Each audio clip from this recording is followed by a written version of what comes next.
You want to listen to a podcast? By who? Georgia GOP Congressman Doug Collins. How is it? The greatest thing I have ever heard in my whole life. I could not believe my ears. In this house, wherever the rules are disregarded, chaos and mob rule. It has been said today, where is bravery? I'll tell you where bravery is found and courage is found. It's found in this minority who has lived through the last year of nothing but rules being broken, people being put down, questions not being answered. And this majority say, be damned with anything else. We're going to impeach and do whatever we want to do. Why? Because we won an election. I guarantee you, one day you'll be back in the minority and it ain't gonna be that fun. Hey everybody, it's Doug Collins. Welcome back to the Doug Collins Podcast. Wow, what a week. We got a lot to talk about. I mean, from mugshots to Twitter returns to football back. Yes, it is Friday before week 0. College football is back. We're excited about that. A lot of other little things to talk about today. Wanted to catch you up here on Friday's Finest in just a second. On the other side of the break, James and I will catch you all up. Glad you're here. Let's get started. Hey, folks, when you look out and you see the country and just the disarray it is, you see the Biden administration, you see the wholesale prices have just went through the roof again. Inflation is tearing us up. If you have your finances all impinged in just a few areas, if you're just in stocks and bonds and you're not diversified, I got some news for you. You need a navigator. You need somebody to help you get to where you need to go with those finances. And I can't think of anybody better to do that than my friends at Legacy Precious Metals. You need precious metals in that portfolio. You need gold and silver. And Legacy Precious Metals, the folks there, they're the navigators. They know how to deal with tough times. They know and how to look ahead and take your personal situation and make it something that can be workable for you in the long term. Because that's, at the end of the day, that's the one you're most concerned about. You need to make sure that your personal finances and your retirement are secure. You need folks like Legacy Precious Metals helping you in that. They will take the time to learn you. They'll learn your finances. They'll learn where your investment goals are, and they'll help you get there. And metals and gold right now, in this kind of crazy inflation, in this kind of crazy economy with the Biden's economy, is just, you need that help. And Legacy Precious Metals is the one to do that. So give Legacy Precious Metals a call, 866-528-1903, 866-528-1903, or you can always visit them online at legacypminvestments.com, and you can download their free investor's guide. Legacy Precious Metals, they're the ones you need. They're the navigators to help you through these turbulent times. Hey everybody, it's MyPillow's 20th year anniversary, and over 80 million MyPillows have been sold. Mike Lindell and MyPillow wants to thank each of you and every one of you for giving you the lowest price in history on their MyPillows. You will receive a queen-size MyPillow for $19.98. Regular price is $69.98, and just $10 more for a king size. You will receive deep discounts on all MyPillow products, such as bed sheets, mattress toppers, pet beds, mattresses, my slippers, and so much more. This is a time to try out something other than the amazing products that you've had your eye on. Go to mypillow.com, click on the radio podcast square, and use the promo Collins, Collins, to receive this amazing offer on the queen size MyPillow for $19.98, or call 800-986-3994. This offer comes with a 10-year warranty and 60-day money-back guarantee. It's time to start getting the quality sleep you deserve. You know how I know that? Because I sleep on a MyPillow every night. Go to mypillow.com and use promo code Collins, Collins, or call 800-986-3994 today. All right, folks, we're here. Friday's Finest. James, our Texan by way of New Jersey, is in the house. What's up, James? Nothing much. How was I guess it's been a week since we've really talked. Yeah, it's been a week. I've been traveling. I've been in one place. The United States Air Force preserves to, put you in and puts you at one place for now. I haven't been flying the world, but been good. It's been hotter than blue blazes here in Georgia. We've taken over some of Texas, I think. And today, the Friday, for those of you getting this podcast on Friday, in Georgia, we're just, we're taking on what Texas, we're at 108, 109, heat indexes, and, it's just hot. Yeah, it's been hell here, but it's just been hell for like 2 months. So no one's really paying attention, maybe even 3 months at this point. But yeah, it's been weird because I've never missed home so much in New Jersey. Everyone's texting me that it's 70 degrees. And I'm like, you know what? I don't need this negativity in my life.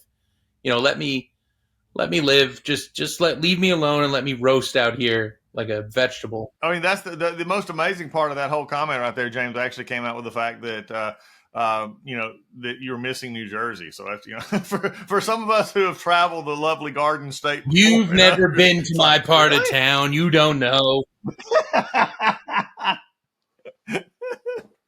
Your man Chris Christie's doing it all. I've never. You know what's kind of fascinating is he was hated in New Jersey already because he tried to shut down a bridge, which is like the equivalent of. I mean, that is like murder. That is the equivalent to murder in New Jersey, is shutting down a bridge to Atlantic City. But he's truly the worst, and he's always been the worst. And I remember, I don't know if are you aware of Mike and the Mad Dog? Is that the radio host, whatever? Yeah, they were like they weren't the very first, but they were the original, like, very popular sports radio show in America. Doesn't he do still like Sirius XM or whatever? Yeah, Mad Dog is getting paid. Let's put it that way. He's got his own station. But anyway, point is, they have a station called, it's 1019 in New York and New Jersey, and it's one of the most popular stations ever. And Chris Christie tried to go on there to do sports talk. And I don't know what he thought was going to happen. I don't know if he thought people were going to call up and be nice to him, but he was wrong. The people of New York and New Jersey basically called him up and eviscerated him for like 3 straight days.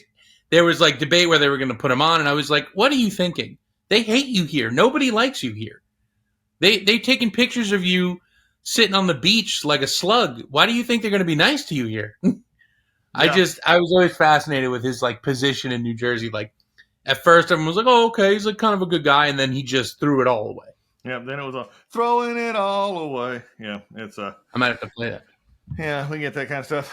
But no, let's do, from the fun perspective of life, and we're, because we always do a lot of the political. We've had some great shows here in the last little bit on talking about some things out. But as we come together, we look for the alternate side of that. And I thought, the debate itself was pretty much useless, except you put everybody on the stage and everybody got to talk about them for less than 24 hours, because Donald Trump decided to have a counter interview, if you would, on Tucker Carlson, in which received over 50, 60 million views. I know they're saying 130, but they're saying something about that's not right. But anyway, I think it's probably much more. It doesn't matter. There's the difference between 60 and 100 is still, yeah. Yeah, 12 million views. Now, let's put this in perspective, folks. And again, if you hate Donald Trump, like Donald Trump, whatever, I don't care. He's a master at getting his message out. So if you go back and if you could look at the analytics for that video that was put out, I am wondering, let's just say that most people watched I think it was an hour, they watched it, say, for 15 minutes. Okay, let's just say that 10 million people or 15 million people watched it for more than 15 minutes. Then he got more eyeballs than all 9 of or 8, or how many was at the debate the other night, of them combined, because they all got less than 12 to 13 minutes of talk in a 2-hour debate, and he was the only one speaking. Yeah. I mean, it's pretty brilliant if you look at it. The gravitation of, again, this is not whether you like him or not, the gravitation of Donald Trump is absolutely absurd. But it's also on the heels of him having to go to, jail. And we can talk about the mugshots and all that. You think about, first of all, I think the debates are just so ugly and pathetic at this point, all of them. I just don't think they do any good. I know Vivek got a huge bump or something in that, because everyone I know was talking about him. People, like, whatever, from Republican to Democrat, everyone was talking about him. But I just don't understand why they thought they can compete with Donald Trump. You can't compete with him. You've never been able to compete with him. No. He's a ratings hog. I mean, I don't know if anyone's a big comedy fan, but Shane Gillis is a comedian, and he talked about when Donald Trump showed up to do the debates, which essentially won him the election, I think, in the beginning, right? Because he had nothing. And then he showed up and did the debates and was just calling people names and going crazy, and no one knew how to compete with that. That was an insane, you know what I'm saying? Like that, no one had ever seen that before. Oh, it is nuts. Well, and let's just bend this over into Twitter, if you would, and he returned to Twitter after 2.5 years gone. And when he returned to Twitter last night, this is even Elon Musk had to put this out. Here's the total as of Friday, and this is afternoon and Friday. We're taping a little bit later today, but afternoon Friday, 174 million views. The 306,000 retweets, 88,000 quote tweets, 1.3 million likes, 35,000 bookmarks. Elon Musk even had to tweet approximately 10 million views per hour of this image. That sounds impossible. It does. I mean, it's just like, are you kidding me? But the reality is look, Donald Trump is still the most significant media force in this country. And if you don't like him, you hate him. If you don't agree with him, you despise him. If you think that whatever you think is wrong, and you are you're driving around right now, and I'll be polite, but I'll just also say, if you're driving around right now by yourself in a car with a mask on, you think he's the Antichrist. Okay. The interesting thing about it is he is still the one that is drawn to. He is still the one that people look to. And there's a group of people, and I know that this is driving political commentators nuts, but he still holds about 45% of the Republican base in complete control. They're not going to leave him. I don't care what they're auditioning for on the debate stage right now, because nothing has shown a back down of his support. And they don't understand it. And Ann Coulter, who I don't agree with Ann Coulter on things a lot, but she made the point that she said that there's no way Donald Trump can win the general election, but she would appreciate it if the Democrats would quit indicting him. It just seems like a lost cause. They just keep going. Like I don't really. Again, I was never a big fan of his, but now it just seems like you look stupid if you just keep indicting the same person over and over again for something that doesn't feel like it can be resolved in court, in my opinion. It doesn't make sense. No. Explain to me why, and this is the deal out of Atlanta, and this is just statistics, okay? Fonnie Willis, you're going to have to make your case. She's the DA down there. She's got to make her case, whether it's in state court or federal court, no matter if it gets moved or whatever. She's still got to make the case to try and tie all these people together, and also to get them to flip on some vast conspiracy that she believes took place. Now, interestingly enough, that's her deal. She's got to live with that. That's now the prosecution's time, and the defense is going to get their time at this. But the interesting issue, as you keep looking at this, is one, the whole case is based on a belief that they were doing something nefarious, which again is very much debatable. There's some others in that 19 that are in the indictment that may or may not have, tied closer to an actual crime, if you would, which I'm hesitant to use that word, especially in this. But I mean, this is what they're looking at. But I'm going to take it to a step further. And I read this statistic recently. If it's updated, I'll be happy to hear from somebody that's updated it. But about the Fulton County Jail, where Donald Trump was actually booked into yesterday, has an overflow of inmates. It's under federal investigation. It has numerous civil rights violations, all aside to the point of this. The statistic was put out of all these folks who are in jail, many of which are violent felons or have heavy drug trafficking, that over 1,200, 1,400, almost 40-something percent, 45% are sitting in that jail unindicted. Okay. And yet it was saw fit to, this is what we're putting money and time into. You've got armed robbers. You got assault. You got murder. You got rape. You got others in there, drug trafficking. You got all that. And they're sitting in there unindicted. and you had time to indict 19 people on this, this is where you lose average Americans. This is where they don't understand anymore. They don't. And after 4 times of starting with Alvin Bragg in New York City, going to Jack Smith twice, and now in Atlanta, again, whatever your case is, you prosecutors out there who think you found the solution, then you got to make your case. And you may get it through a court, and you may even get a jury to see some of it. But a lot of folks, far brighter than me and others, are showing that these will not hand up under appeal. But that's not what they seem to want. They just simply wanted what they got last night. Did you see in looking at the Twitter reaction and everything, did you happen to see the Twitter reaction from the Lincoln Project? I mean, you would have thought it was, New Year's Eve, Christmas Day, Thanksgiving, Cinco de Mayo, and 4th of July wrapped up into one. I mean, they showed and I don't know if this was an actual, how, doctored this photo was, but it was a full bar, like they were watching a ball game. And all of a sudden they put up the Trump mugshot, and the whole place just, starts jumping up and down like they just won a ball game. I don't know where they got the video from. And if that's a bunch of people, you were sitting there in a bar, everybody waiting for the Trump mugshot last night, and you went nuts about it, I think I would honestly have a serious reconsideration of my life's goals. I know obviously everyone was waiting for it. So far, out of all the memes for everything, my favorite one is that Donald Trump is the second person from Home Alone 2, Lost in New York, to get his mugshot. That one made me laugh with Macaulay Culkin to his left. Yeah, that's pretty funny. I mean, I get everyone was waiting for it. I understand. I mean, waiting in the bar and then having like a big cheer hurrah thing. But and I really don't know this because I am curious, Doug, because you've been in politics for how long now? Longer than I remember. Yeah. Do you know? And again, this is not whichever way you feel.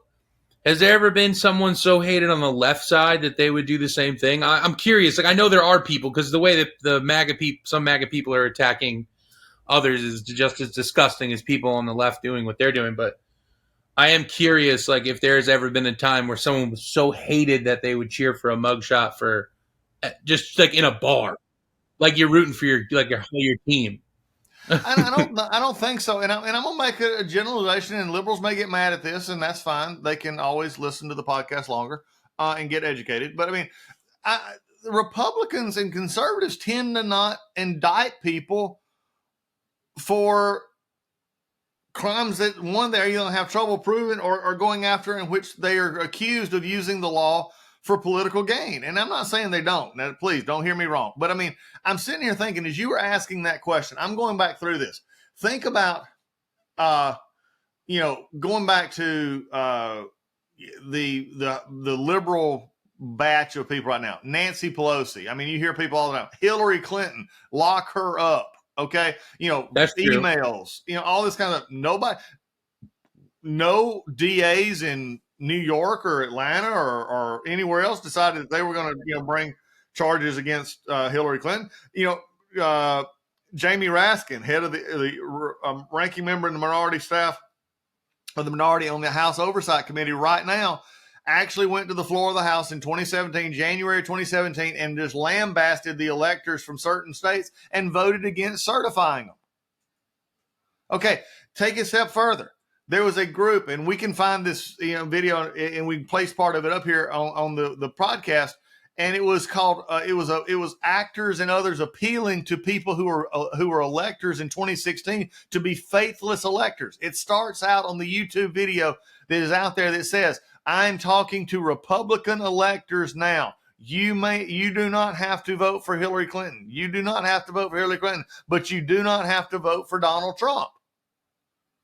And they were contacting electors about being faithless electors. Explain to me, and I will sit and listen, James, to how that is supposedly different than some of the things that were discussed, in Atlanta. Now, you may say, well, they were not supposed to be the actual electors. Okay, if you went on the illegal advice from Hawaii and others who actually held off elector slates while there was a, quote, court challenge, again, there's just so much here that is just screaming to the issues of Look at our country. We're $32 trillion in debt. We've got a war going on in Europe between Russia and Ukraine. We got a president who's turning off domestic oil production again while gas and diesel prices are skyrocketing. You've got inflation still well over 3%. And if you go to items such as food, gas, and electric, it's up 20 to 30%. Explain to me how this is helping save democracy. I don't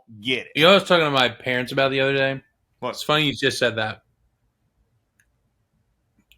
And this probably will piss some people off because I guess in my head, I just think we are always focusing on the wrong stuff. And you can feel how you want about this, but like with the school system and like worrying about people being gay or transgender, and that's always a hot button issue. And Yep. We're worried about Donald Trump going to jail and all. Like we're never focused on like actually important things. It just feels like we're always dragged into some. Like if somebody wants to be gay or transgender, go ahead. That's that's their life. It's theirs. It's not yours. If you have to explain something to your children, I'm sorry. That's part of life. If you think it's wrong, I don't have to agree with you. Go do what you want to do, but don't make me have to agree with you. If you think it's wrong for someone to be gay, and that's your right, and you're upset about it, you don't go running to the schools and yelling at everybody. To me, you just explain to your kids, like, hey, that's not what we believe. And that's it. You move on. That's like, you do the same with Donald Trump. Like, if you don't like him, just move on. He's not your president right now. And you throwing him in jail is not going to change that. I go back to this argument, James. I think you've heard me make this argument before. I always go back to this point of, they say, well, was the election stolen? Look, it doesn't matter what I think, in a sense. Was there problems in the election? Yes. And they have been shown to be proved. Did it actually change undoubtedly the votes that was actually counted and done? No. You know how I know that? Because ever since January 20th of 2021, Joe Biden has been president. Okay. Shut up. I mean, because especially from some Democrats that I dealt with and look at and everything else. I mean, they have been, before he was even sworn in, they were trying everything they could. Remember the counter protest to the inaugural parade where you had the people in the pink hats going and busting storefronts in Washington, D.C., riots breaking out. Okay, explain to me, again, it's just a whole lot different. And this is just problem. But I do have one thing, a serious note, if you will allow. And we'll discuss this more in depth at another podcast. But I do want to bring up, does this not just show the hypocrisy of cash bail? We have a lot of conversations about, bail reform and no bail and all this stuff. But doesn't this case just actually, in my mind, just show you the hypocrisy of bail? It means we go back to a system in which we believe money, is the determinant here. $200,000 or $20,000 to Donald Trump that he just gave away is nothing. It's not going to keep him in court. It's not going to keep him from doing things. It's just not. I mean, can you imagine the Secret Service calling up to the headquarters and saying, hey, we lost him? What do you mean you lost? Lost who? We lost the president. Who? What? I mean, no, well, we were watching and he just eluded us. Are you kidding me? He's 78 years old. He ain't going down a 3-story back window with help from clandestine operators to get on his boat and go into the middle of the Atlantic and get lost. This isn't Jeffrey Epstein, who mysteriously kills himself in his own cell. Okay. Right. Again, it's just, but then again, you go into it and I'm doing a lot of work in criminal justice reform. This issue is you keep people in jail with denying bail or setting bail at levels where they can't get out or it forces them. And we got so many people probably sitting in the same Fulton County jail down there with bonds far less than Donald Trump and any of the other co-defendants in this case who can't get out because they can't afford $200. And we're feeding them 3 meals a day and providing medical care and keeping them in a squalor environment that is overcrowded because we can't understand that you keep the bad ones in jail and you work out other alternatives for those who've committed a crime and still keep your community safe. Yeah.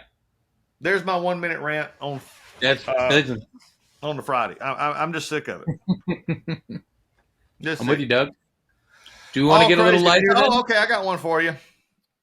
Is it just hilarious now that we're having the discussion in turning to football? Which, by the way, we'll turn to football here for the show. Last week of preseason is coming upon us, and if you watched any of the games so far, they have been completely, for the most part, horrid. Completely devoid of actual football. Yes, I mean, because what's happening? Like, okay, I'll take the Falcons, and I'm not having a lot of hope for my Falcons this year. I mean, I'm hopeful, but and I got my Raiders hat on, and I'm hopeful a little bit there. But Pittsburgh came into Atlanta last night. Atlanta had most of its starters, which I ain't figured out. Until you become the Kansas City freaking Chiefs, I'm sorry. You ought to play it a little bit. You ought to at least dress out. You ain't won jack. I don't believe. See, we differ on there. I don't think you should play a single starter. Hide them until the season starts. I don't want to see an injury. I don't want to see anything stupid happen. You can play them for one drive in the entire preseason, and then I don't want to. If I see Kirk Cousins in a suit, I am driving to Minnesota, and I'm pulling him off the field. But I mean, if Justin Jefferson gets dressed, absolutely not. So what we just done though, James? We've just made the first 3 games of the regular season, which you're paying big money to go watch these games, be preseason games. Bull crap. No, I'm fine with it. If Justin Jefferson gets hurt in the preseason, I'll start crying. And I mean that wholeheartedly. Well, I'm not saying play him every game. I know what you're saying. No, I'm kidding. I'm with you. They have to play a little bit. Yeah. Especially if you stink. Yeah. Oh, yeah. If you're bad, give me a break. You got to practice all the time. You don't run Justin Jefferson across the middle in preseason, okay? You just don't. No. He runs wide out, and then he goes out of bounds if somebody gets near him. Yeah, okay. But last night, back to Kenny Pickett in the Steelers' first offense was in for 3 or 4 series, I think it was last night. Atlanta had its second and third team defense in. Pickett picked them apart like Pittsburgh playing, Bodunk State. I mean, it was ugly. They were on their own. They took the ball the first drive of the night. They were on their own 8, I think it was, and 8 plays later, or 4, I'm sorry, and took 8 plays later, went 96 yards. Well, Doug, nobody said that it was going to be fun to watch the Atlanta defense. They only are talking about the offense. No, and then the offense just didn't exist either because it was really an interesting. Speaking of which, though, the other game on Thursday night was Philadelphia Eagles and was that right? Yeah, Philly and Indianapolis. Your guy Richardson, my man, he threw for his average 50% completion rate. Don't worry about the completion percentage. He's just getting started. It's not a concern right now. I have to say this, and he right now he reminds me a lot, and you're probably going to disagree with me and probably throw things at the screen. And he reminds me of the quarterback at Arizona. Detective Baby Legs, Kyler Murray. He can run, and if all else fails, that's what he's going to do is run. And he ran several times last night, and he did make half his passes. I'll give him that. 12 feet on Kyler Murray. But it doesn't matter. It's the same style. Murray couldn't see over the line, so he has to run. Richardson has trouble, it looks like, picking out receiver patterns, and he has to run. It will get him through. I'm going to give you credit, James, for this. It'll get him through a few games this year. But when you start having pro defenses who linebackers who run as fast as he does, start mirroring him in a game, and then you watch him last night miss passes. Now, he got a couple of good ones. I don't deny that every pass he throws is bad, but there's an issue here. But I say all of this to say he was doing this against a third team and second team Eagles defense that was not blitzing him. So, again, I don't get the value of the preseason games. We might as well call them scrimmages and make and if the NFL really wanted to get even bigger, I think, with fans, and I think they could probably tell me, Doug, we're fine, we don't need anything, is let all the preseason games tickets be for $5 and devote it all to charity. I like that idea. I think they should do more charity because the NFL pretends it cares about people. And all preseason tickets. See, that's the problem, though, is that they'll never end the preseason because they never want to stop making money. But, Doug, can I make my case for Anthony Richardson real quick? Go right 10 ahead. seconds, and then we'll move along. There's two quarterbacks. Their names Thank are you, Josh James. You made Allen. your case. Go ahead. I'm being bad. There are two quarterbacks. Their names are Josh Allen and Jalen Hurts. And in the beginning, things were rough. The seas were not as calm as they are now. Okay? It happened, the Josh Allen turn happened when he cleared a Minnesota Viking by jumping over him, and it changed his life forever. I'll never forget that because no one else will let me forget about it. But those guys had ugly percentages in the beginning. They are now MVP candidates, and they are taking their teams to AFC championship games and NFC championship games and even a Super Bowl. I'm not saying Anthony Richardson is going to be them, but with all that talent, I bet my money on it. Now, the real question is, will the Colts trade their star running back and ruin this man's career? Because that's what Anthony Richardson needs, is a stable back. And instead of just throwing a couple extra dollars at him, they're going to trade him and screw this whole thing up for me, and I'm going to look like an idiot at the end of the season.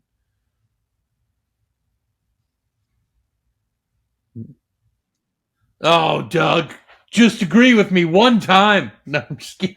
I'll give you the chance that he has the ability. Here's what I will disagree with. I'm with you. Okay? I'll disagree with the fact of a Josh Allen, Jalen Hurts comparison. And I'll tell you why. At Wyoming, after going to a JUCO, Josh Allen went to Wyoming, and he was injured, but then he came back, and then he threw for over 3,200 yards, 28 touchdowns in 2016. Yeah, but they played like two people. He contemplated actually going back to school, to going into the draft, and then didn't. And then in 2017, he threw for another almost 2,000 yards. His passer rating was 137. He played 2 full years in college. We don't have to know. You don't have to remind me where Jalen Hurts went to college. Yeah, because he got pulled during the biggest game of the year. Yeah, went to college in Oklahoma and then won. Okay, plenty of experience. Anthony Richardson played a grand total of, I think it was 8 games at quarterback for the University of Florida on a very bad team. He had a throwing percentage that was anemic at best. Can he overcome this? Yeah, anybody can. Tom Brady became the greatest quarterback that we've seen probably in NFL history almost, and was, an afterthought. Yeah, of course. Okay. But the ones that actually end up making, there's some foundation. If he makes it, great. I will applaud it and say I was wrong. Okay. But I do not want to hear he got third pick, or was it third overall pick or fourth overall pick, because he's the second coming of Patrick Mahomes. I've heard so much about, he is going to be great. The Patrick Mahomes comparisons are insane. It's the same with Caleb Williams right now. Yeah. Oh, yeah. Don't even get me started. How are you comparing people to Patrick Mahomes? This is what I don't understand. Have you seen Patrick Mahomes play football? Yeah. The only person before him was Aaron Rodgers that you could compare anyone to, and no one did that until Patrick Mahomes played in the NFL, not in college, in the NFL. But again, they're the only two people. Those are crazy comparisons. He had a career in college that was decent. I agree. All right, so you're thinking it's possible it's going to end up in the Trey Lance route, which has. I think you know Ryan Clark on ESPN. I think that man is a genius. I think he's hilarious, but I also think that he usually says the right thing. He said, when are we going to start talking about the fact that the 49ers made one of the worst early picks in NFL history with Trey Lance? They traded up to get him. Yeah. Oh, yeah. And everybody was telling, I remember this going back, 2 years ago? I remember all the talk about this on sports radio and talk radio. Was it going to be Trey Lance? This was the whole deal.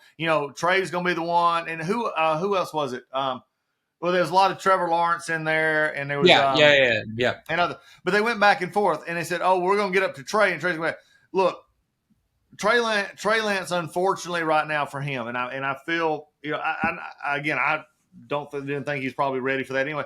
But I mean, we're in Ryan Leaf territory right now with Trey Lance. It's worse than that because Ryan Leaf got a chance to play. Yeah, well, Trey's not.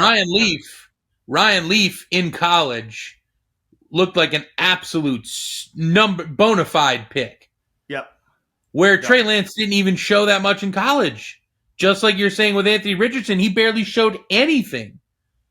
Yeah. Look, and yet they went so high to take him, which I understand your argument for Anthony Richardson. I just think we saw a little more of Anthony Richardson. I don't think we saw anything from Trey Lance.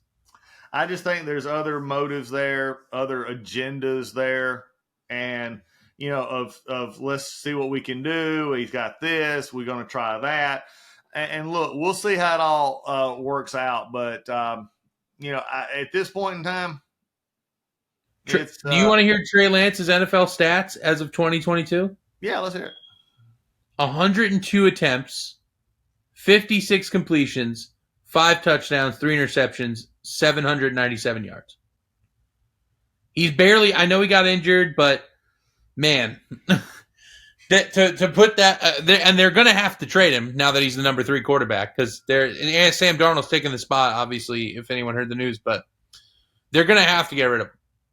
They have to move on, and if you're a team looking for a young quarterback, take a shot. There's nothing to lose.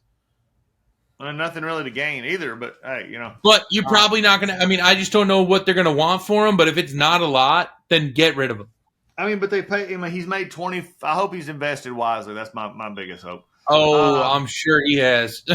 I hope so. By the way, tomorrow morning, game day, college game day is back. How crazy is that? A heaven, and I knew it before I even knew this, but yes. And interestingly enough, let's deal in something before we get into. We're going to start a tradition, and we talked about this. We're going to start a tradition of doing picks here on the show, and we're going to write them down, and we'll talk about how we did and how we didn't do. But all right, the next big thing though is Pat McAfee and David Pollock.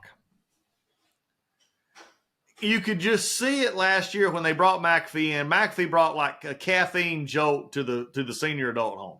Okay, I mean, yeah, he's an unbelievable. He's so much fun. I love that dude. And at first, I wasn't sure. I'm gonna be honest. I wasn't sure, but I've grown to like Pat McAfee. Okay, sure, a lot, and he's done well. But you could just see it in Pollock's eyes the first couple of times when they put him at the table next to him, or then, and look, Pollock I've known from Georgia, and there's a lot of stories we could go in there.